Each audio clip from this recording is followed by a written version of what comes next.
सहसा एका ठिकाणी लावलेलं झाड दुसऱ्या बाजूला न्यायचं असेल तर ते पुन्हा पूर्वीसारखं मूळ धरतंच असं नाही, असं अनेकदा म्हणतात. परंतु बदललेल्या तंत्रज्ञानानं आणि नव्या युगाच्या वेगळ्या तंत्रज्ञानानं ही कमाल साधली गेली.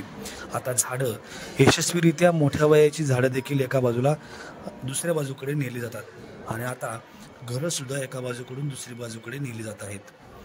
बारामती तालुक्यातल्या काटेवाडीत राष्ट्रीय संत तुकाराम महाराज राष्ट्रीय महामार्गावरील एक घर असंच काही दिवसांपूर्वी हलवलं गेलं. ते काही फूट मागं सारलं गेलं.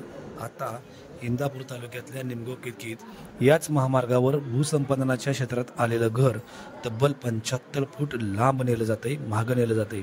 या घराचं वैशिष्ट्य असं की ही इमारत 3600 चौरस फुटाची असून ती तब्बल 75 फूट मागे नेली जाते. त्यामुळं साहजिकच या प्रयोगाची सध्या सगळीकडे चर्चा सुरू आहे. इंदापूर तालुक्यातल्या निमगाव केतकीत संजय मेहत्रे यांच्या माध्यमातून हा प्रयोग सुरू आहे. घर मागं न्यायला तब्बल 16 लाखांचा खर्च येतोय. अर्थात 3600 चौरस फुटाची इमारत बांधायची म्हटलं तरी त्याला 40 ते 45 लाख रुपयाच्या आत खर्च येत नाही. एवढा मोठा खर्च नुकसानीत घालण्यापेक्षा इमारत मागे नेलेली काय वाईट?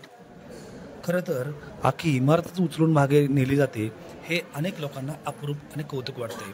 परंतु राष्ट्रीय चतुष्कोन महामार्गाचं काम ज्यावेळी सुरू झालं त्यावेळी देशभरात अशा प्रकारच्या वेगळ्या स्थापत्य शैलीचा प्रयोग सुरू झाला.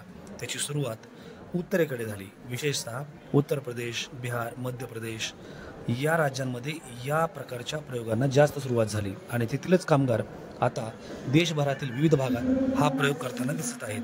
हे कामगार आता बारामती तालुक्यानंतर इंदापूर तालुक्याच्या निमगाव केतकीत देखील काम करताना दिसत आहेत आणि ते 2 महिन्यापासून त्यांनी जवळपास 30 फूट इमारत मागे सारली आहे. अख्खी इमारत मागे सारण्याचा प्रयोग लोक कौतुकानं पाहायला या ठिकाणी येत आहेत. इंदापूर तालुक्यातल्या निमगाव केतकीचा हा प्रकार. निलेश भोंग, महान्यूज लाईव्ह, इंदापूर.